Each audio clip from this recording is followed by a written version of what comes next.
Oh,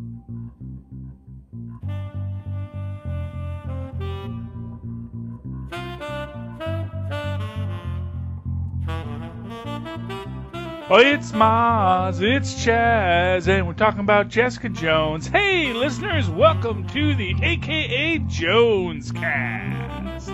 I'm your host, Charlie the Professor Esther, and with me as always is my skinny rich friend. It's Mozz. And tonight we are talking about Season 1, Episode 7, AKA Top Shelf Perverts. Malcolm Simpson and Trish go rogue to prevent Jessica from carrying out an extreme plan to outwit Kilgrave. Director Simon Kellen Jones. Written by... who are writers on this? Always give us the comic book writers first. The actual writers of the episode was Jenna Reback, who is our staff writer, and Michael Schraft. Oh, sorry, Mika Schraft. Okay, so tonight's episode, we open up with Kilgrave in Jesse's apartment, and Bugman, well, not Bugman, but what's his name? Ruben. Yeah. Ruben comes on by, and he cannot tell a lie. Well, no one can at this point. Yeah, and that ends rather poorly for Ruben. Oh. Yeah.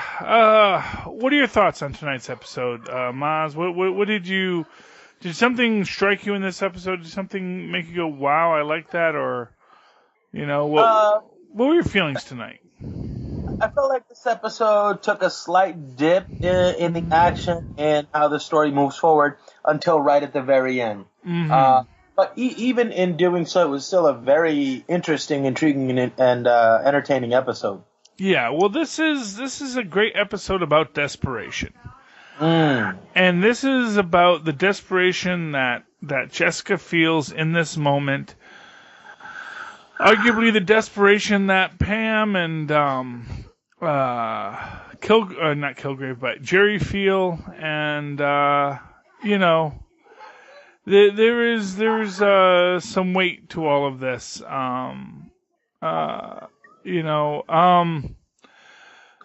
Basically, so to get back to our plot, so basically, Kilgrave has asked Ruben to off himself. And of course, Ruben, and man, he had that power, but it is such a visceral moment to see that. Yeah, especially because you really don't see it coming. And the way that it happens to Jessica, where she just lays down and all of a sudden it's there, it was pretty intense. It kind of reminded me of that scene in The Godfather where he wakes up with the horse's head in his bed. Oh yeah, very much. I think that is an intentional homage, if nothing else. Mm-hmm. I think that is exactly what we're supposed to be walking away from with this, and we also see, interestingly, Eka Darville, Malcolm, who plays Malcolm Ducase, sort of taking something of a heroic lead here. He's not going to let Jessica hurt herself, but Jessica's working out her own somewhat crazy plan. And what do you think of this plan? I mean, I think on certain levels it has some strength to it. The idea that if she gets put in a Supermax prison, Kilgrave is going to try to come through to her, but of course, in order to do that, he's going to have to expose himself. I think it's taking it a little far. I think you're right. It's about desperation and being at the end of your rope. And she's always been a little self-destructive in that way to begin with. And here it's just like, finish my story now and just end it. Because in her mind, if she goes into Supermax, everybody else is safe. Because he knows there's nothing that she can do to help his situation, meaning, getting to her or her falling in love with him. So everybody is safe. And she feels so much guilt over everything else that she feels that this is what she deserves. So I don't think she thought the plan would work, but she thought that by giving herself up and sacrificing herself, that maybe she wouldn't atone for her sins, but at least she would stop from John, let Tristan pick the next show, okay? Yeah, You know? I mean, I absolutely, I absolutely agree. It's this, like I say, she is this very self-destructive woman who, and for what it's worth, I mean, it's that interesting thing that we see about Jessica Jones that we've seen in the previous couple of episodes. Even to some extent, we see where she's, in that moody, angsty teenager stage. Mm-hmm.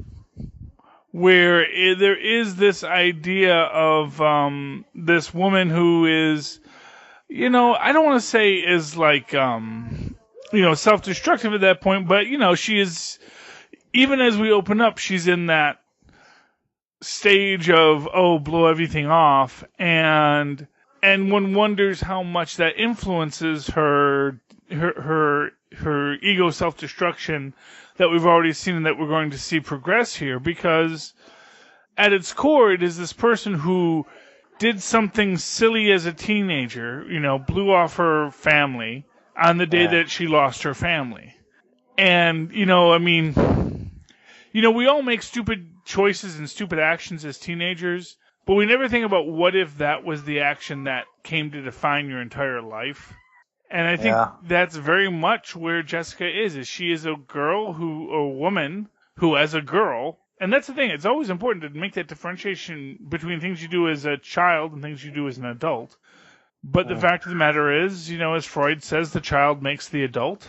It's a paraphrase. He said the boy makes the man because he was, only men mattered back then. But, but the idea is that, here is this woman who made this choice as a young person, when really you can't be making dramatic choices in your life.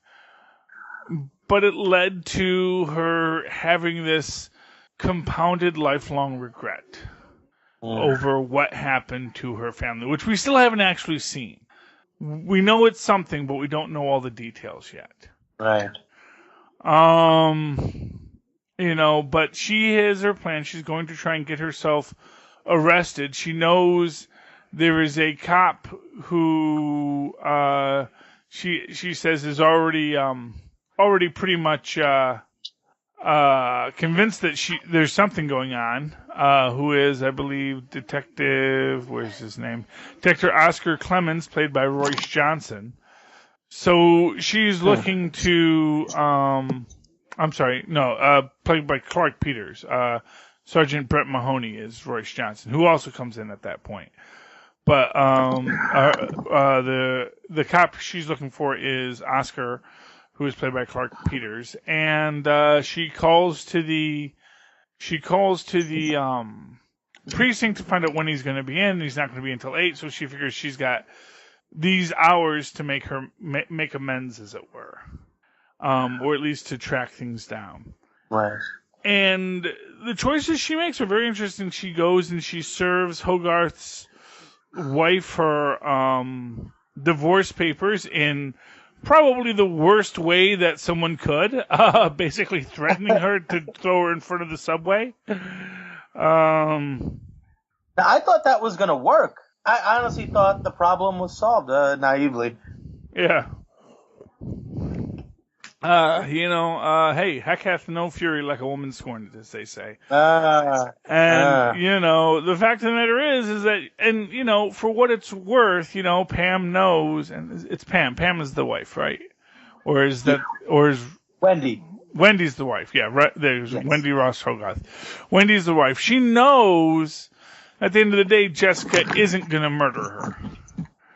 And she's assuming that basically Hogarth Jerry sent, her to be intimidating, but she's not falling for this nonsense. Right. And of course, as we find out, she's got dirt on Jerry. Yeah, a lot of it. Oh, yeah. Well, if you're kind of a sleazy lawyer, Yeah. And you're but here's what I'll say to her. I mean, she's an open, honest, sleazy lawyer with those she loves, and that was her mistake, man. Love is your undoing. That's the moral of the story. Right. Because it's funny. She's such a smart lawyer, but she never got a prenup. What the hell? Yeah, well, because she was in love.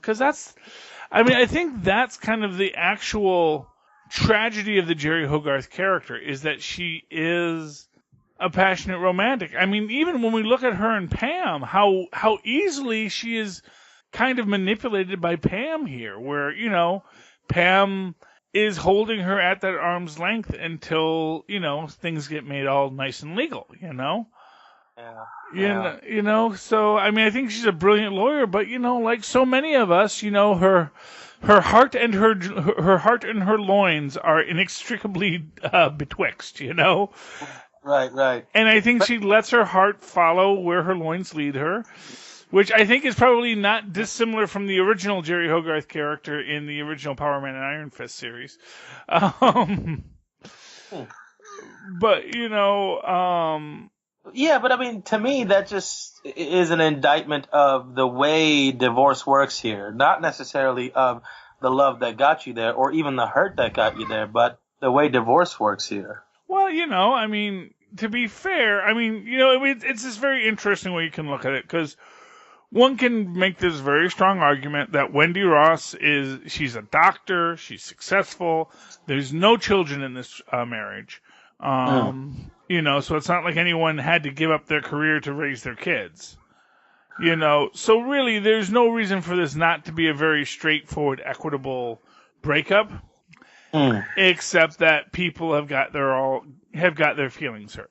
Yeah. And people want to make someone else hurt for the way that they've been treated, which is, you know, I think maybe even an interesting argument to make when we look at the way that, you know, Jessica's life has been undone by this, you know, minor, petty, teenage, you know, fiddle-faddle that she is living with this guilt over. Yeah. And here we have these other ostensibly grown-up adult ladies who are likewise going to let everybody's life get derailed because of, you know, anger and emotion, you know? And what I'll say is, you know, you can't say she just loves Jerry so much, you know, she wants to ruin her life, you know? It's like, oh, you don't love me anymore? Then, well, I don't love you neither, and now I'm going to have my revenge. And, you know, it's an interesting aspect of this entire series, which is there are so many power relationships involved. You know, the way that, you know, you have Jessica, who has some very real physical power, so she never has to necessarily feel afraid of people, and she can use that physical power to intimidate. You have, you know, Patsy, who has her own type of power as well, that popularity and that not for nothing money that she, you know, has that again, Jessica is constantly rejecting because she doesn't want to feel controlled by it. And then you have, you know, the Jessica and Wendy dynamic, as well as Pam's dynamic in that, where you have that power of love and emotion and how quickly it turns to hate and fear, you know. And I think all of that comes into a focal point. It's represented by, you know, the villain himself. Kilgrave is sort of battling with all of these issues. Well, yeah, and we do get his origin, at least partially here. We'll get it more next episode, but we do get, because we do see the flash drive that, of course, comes back in Luke Cage, you know, but I think we do get to see Kilgrave's moment with his parents here. Is that this episode? Or was that was that next episode? I think that was the next episode. Okay, so we'll talk about the next episode. But the idea is that what happened to Kilgrave happened while he's in this adolescence. Well, he's filled with this adolescent rage and pain. Yeah. And, you know, there's even an interesting dichotomy in that, because we kind of get that idea that both of these two people, Jessica and Kilgrave, both at this very formative point in their life, encountered their superpowers. And how they dealt with those superpowers comes to define their behaviors going forward, which I think is an interesting concept. So we get some pretty dark moments here. Most notably, I think, just is Malcolm what I think is probably the darkest thing we see is Malcolm almost matter-of-factly disposing of Ruben's body. Right. And, like, how did he get it to the docks? Did nobody see him? Like, he's literally dragging, like, a bloody, body-sized, wrapped-up thing that's leaving a trail of blood, it seems like. And it's like, nobody saw him. Nobody was working the docks. It's not like... that was a little interesting. This is New York, baby. Nobody cares. You know? Well, that's also true. That's also true. You know, I mean, and you know, it's always important to remember that, you know, it's not just that this is New York. This is comic book New York. This is a New York that is, you know, populated by people who are very much removed from the daily world, and like, you know, as we say on the Gamma Cast, and we're a place where the standard business practice is to simply ask, have we tried killing them yet? You know? Yeah. This is the universe we live in. And so, yeah, the guy dragging the body out to the Hudson, because I think it's the Hudson River, synced on the west. No, actually, no, it would probably be it would be the Hudson, because the East River is east. That's right. So it's the Hudson River, just down from the Port Authority, because we are in Hell's Kitchen. Mm-hmm. And, and he's just walking it over. See, the other thing is, I think, as far as, you know, talking about how they represent New York here, it's interesting. They take sort of the most storied aspects of New York, the good and the bad, and make them exist in the same place. Mm-hmm. So you get sort of that 1980s ultra apathetic, dangerous kind of New York, but you also get the best parts of New York here too sometimes. Yeah, well, you know, there's this, you know, there was this great description. You know, I don't know if you ever played. I don't know if you ever do role playing games, Mozz, but there's this game called. It's by White Wolf Games. They have a series of games. They have one is called Werewolf the Apocalypse. The other is called Vampire the Masquerade.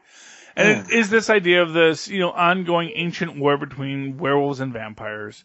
Totally stolen for that film that we all have heard about. That's also about that. But although really that whole concept was actually originally stolen from an episode of the real Ghostbusters too. So, you know, there are no new ideas under the sun.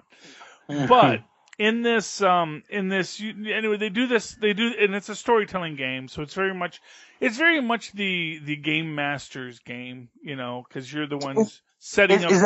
Is it a board game or is it a video game? No, it's a role playing game. Like Dungeons and Dragons, you have your character sheets, and then you just talk yourselves through it and you play it out. Yeah. Now that's the only kind of role playing game I was ever on board with. I love Dungeons and Dragons because I love storytelling. Oh yeah. Stories. You know what, Mozz? You and me, we gotta find some other people. I gotta introduce you to Vampire the Masquerade. That was my game as a young man, and Werewolf I think even more, because Werewolf had this kind of interesting, because it had that very apocalyptic feel, because it's all about the werewolf view of the end of the world, you know, because the vampires are taking over. But anyway, but in it, they have this description of this idea that, you know, what you have to understand about this universe is that, yes, you know, you have your cities, but everything is just a little bit more intense. And they make this point that, you know, once you go out of the city, now you're in the country, and when the country is wild. And every cliched idea of backwoods, you know, either backwoods necromancers or you know, hillbilly predators, that's all real here, you know. And that's the idea I think that you get here. Is like, yes, in the cities you have this idea of, there is the hyper 1% gentrification force, and then there is the, you know, essentially the Morlocks, you know. There are the people that live just below everything, who are just trying to survive, and you know, and there are a lot of people that just want to look the other way, because at the end of the day, everyone is somewhat corrupt, because you can get, you know, hammer tech guns just falling off of trucks, and no one's paying attention, you know, because you know, a couple bucks here and no one's gonna look next, you know. You always wonder how much of that is real and how much of that is false. Like, you know, we live in a world where, you know, let's face it, guns fall off of trucks all the time. That is, not for nothing, part of the business model of, you know, the, you know, weapons manufacturers is that, if there's a way to get the guns out of our factory, we really don't care who buys them so long as we get our cut, you know. And Indeed. that, you know, I mean, that's the truth of that. But, you know, we don't live in a world with, you know, Judas bullets. But the fact of the matter is that, yeah, you know. Regular bullets do the job. Oh, yeah. Well, they do, you know. Anyway, getting back to our actual story. So Malcolm dumps the body. Meanwhile, Jessica is getting ready to make her confession.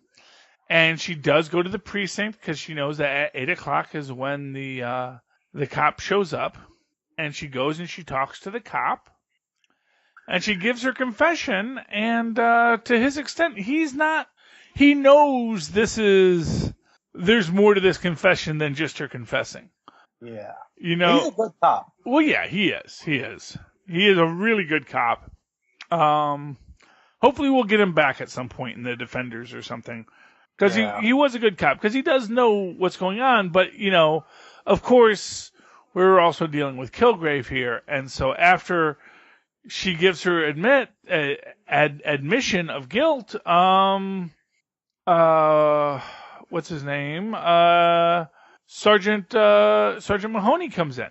Royce Johnson, who basically says, "You're free to go, Jessica." And is it right before that where she sort of like breaks through her handcuffs just to prove? Oh yeah. Well, you get she was actually able to sever the head with her bare hands. Yes, well, exactly. And that was one thing we kind of glossed over there. Yeah, because not for nothing, his head wasn't severed before she ripped it off. Yeah, it's like, oh, Jessica, why did you do that? You know. I guess just because it'd be easier carrying that than the whole body. One imagines, yes, but it's still kind of a weird choice to make. It's like, it sort of reminded me of that HBO series, the Jinx. Remember yeah. He does the opposite. He tears a head and then throws it in the water. Yeah. No, there you go, man. Maybe that was. Maybe that was the inspiration for that moment. I don't know. Or they just said, you know, it's just going to be a lot easier for her to carry in the head than having to have her carry in the whole body. Yeah. Because even if it's a fake body, you still got to carry that in. That's a heavy body, you know. It's you know, even if it's filled with sawdust. It also speaks to the fact that, you know, it is fiction, but it's not so far fetched. Mm-hmm. Yeah, and so she comes in with the head. She makes her confession, and then and like you said, she's getting frustrated because the detective knows there's more to this story than she's giving her. Right. And so she basically says, "Look, I'm a superhuman. Basically says, look, I'm a supervillain. Let's cut to the chase here. Right. You need to put me in Supermax." And of course, just part of this was her dismissing Jerry as her lawyer, because Jerry does show up. But of course, and Jerry's saying, "I don't lose cases, you know. You ask me to be your lawyer, but I don't lose cases." You know, and of course, all she's asking her to do is, "Well, I want you to negotiate my entrance into Supermax." And it's like, it don't work that way. Yeah, that, and Jessica isn't done with what she needs to do for Jerry. Exactly. Well, no, I mean, she served the papers. I mean, I think that was what she felt was important. Anyway, but then, At this point, Wendy has walked back into her office and showed her that, you know, I'm not going to sign, so she still needs dirt on her. So, and that's when she's leaving, she says, you know, "You still owe me a favor." Yeah, yes, that is true. But that gets us to what is the big reveal of this episode, which is that after the sergeant comes in to tell the detective that Jessica's free to go, they walk out and they see every cop in the place with the gun drawn pointed at someone. And of course, that can only mean one thing. Well, yeah, that is Kilgrave. You know what was interesting to me? The first time I saw that, I thought that everyone was frozen. And then I was doing the rewatch last night, I see that everybody's actually kind of like in a panic. Yeah. And I never realized how much everyone was in a panic prior to that moment. Hmm. And, and another little note here to make about this episode is that, of course, Simpson has found Kilgrave. Yes. But he found him. He found him at the house in Jersey, I believe, and he is not telling Trish what he found. He's lying to her. Right. And we open up with the lie, and that's informative, I think. Yeah. But, I mean, I don't disagree with him. Mm-hmm. I think a lot of times, you know how like they say bad guys have this flaw where they can't just kill somebody straight away. They have to have a monologue before they do it. Mm-hmm. And in the same way, good guys can't just kill the bad guy. They insist on there being a better way when sometimes there really, really might not be. Yeah. Well, Jessica's point is she wants to get Hope out of jail. She wants Hope not to have to go to prison for what she did. But the fact of the matter, yeah. I think the real reason she's doing it is because she's struggling with her own guilt. Mm-hmm. It has nothing to do with Hope. And if you weigh, one person's fate against how many other people he can hurt, the choice seems pretty simple, unless there is some internal motivator that's clouding your basic better judgment. And that clearly is her seeking to assuage some of the guilt that she carries. Yeah. I think you're right on the nose there. Anyway, one other character we did first get to meet here today was Dorothy Walker, which is Trisha's mom. We don't get much on that, except for the fact that there is clearly an antagonistic relationship between the Walkers, mother and daughter, and Jessica. Yeah, and that she sort of kept her kid doped up. Mm. That was dark. Well, that was child actors, man. And again, like I say, this is this Marvel Universe idea is that, anything you think of, it's always the worst case, if the dock workers are corrupt, they're really corrupt, and they're going to take, $50 to let you sneak in a nuclear warhead. And likewise, if you're a child actor, yeah, you are totally being manipulated and stage mommed and doped up by your mom, Although, for what it's worth, Dorothy says, look, I didn't know the doctor was overprescribing, which I guess is that neat thing. I just wanted her a little bit manageable. I didn't want her to become an addict, Right. I wanted her stoned. I didn't want it to become a problem. Yeah. I don't know if I believed her. No, I don't necessarily believe her either. I'm just saying, that was her argument. Yeah, it was kind of like the promoter in Pink Floyd's The Wall. Mm-hmm. Just get him to the show, Yeah. Okay. So, yeah, there was a lot going on this episode, and I kind of feel like, because there's not a lot of action, it's this slow burn to everything, and I kind of feel maybe we don't give it as much justice as it should do. I really enjoyed this episode, but I do feel that, yeah, it's hard to describe because it is just so amorphous in what's happening, You just I think this episode was just spent collecting pieces for the next chapter, Yeah, and we are moving towards our final resolution in the plot line here, and it has been very interesting to watch. Of course, as we get back to, they come out of the interrogation room, and basically Kilgrave has taken everyone over, and everyone realizes, Jessica realizes that, yeah, Kilgrave's very much in charge of this moment. Yeah. And tells her that she didn't even find the special gift he left for her. Because he had left a gift for her in the apartment. Yeah, and Malcolm moves it over when he's bringing her out of the elevator, which was kind of nice. Yes. Yeah, that's a good callback there. But so basically, Kilgrave decides not to have the entire police department murder themselves, and just think it was all just a crazy joke. as he leaves, and then Jessica has to go back and find the present, and she does find the present. No, but wait, what? Like, here's what I kept thinking. Obviously, he purposely was not asserting his control over her because it was important for him to make the choice herself. But she was close to him. Why wouldn't she just grab him and break his neck? Because she is worried about him using the control over her still. Oh, yeah, I guess he could implement his control and make them all kill themselves before she got a chance to fully got her hand. Exactly. Yeah. And, of course, we see that in the next episode where we see that he does have these fail-safes put in. Yeah. There's actually a much more complex plot line to this, which we're going to get in the next couple episodes, but I don't want to spoil that. But, yeah, so the crux of it is that he, she agrees to let him go, and she's going to look for the present, and then she finds the present, and I don't know, man. There's the book. It's this book, and it is just filled with crazy person scrawlings, isn't it? There's like not anything. I mean, it looked like something that like my 7-year-old, because my 7-year-old loves monsters and killers and crazy creatures like, Venom and Carnage and Marvel Zombies and all these things. He loves that stuff. Although now, as I've said, he's gotten into Gaiju now, so now it's all about Godzilla.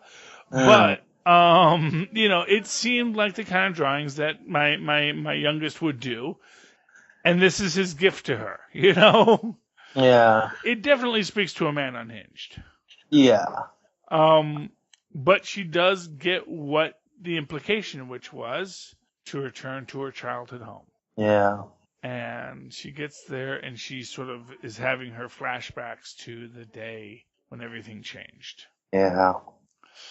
And that's pretty much where we leave this episode, I think. Any final... I think the last important thing to know is that Simpson is there staking the place out. He sees Jessica enter with Kilgrave.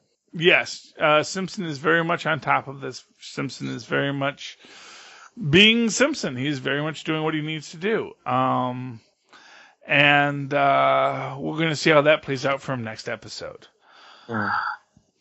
Okay. Mozz, if anyone wants to talk to you about this show or anything else that you're interested in, where can they find you?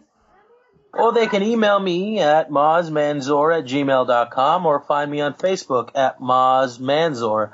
That's MOZZMANZOOR. Awesome. And of course, you can always write to me in that old-fashioned email way at superconnectivityblog@gmail.com. That's superconnectivityblog, all one word with 2 N's in connectivity, @gmail.com. And of course, follow me on the Twitters as I live tweet all sorts of things. At Charlie Esser, that's CharlieEsser. Look for the 2 E's in the middle for quality. Thank you, ladies and gentlemen, for joining us for the AKA JonesCast. My cats and kittens, please come cast with us again. Good night.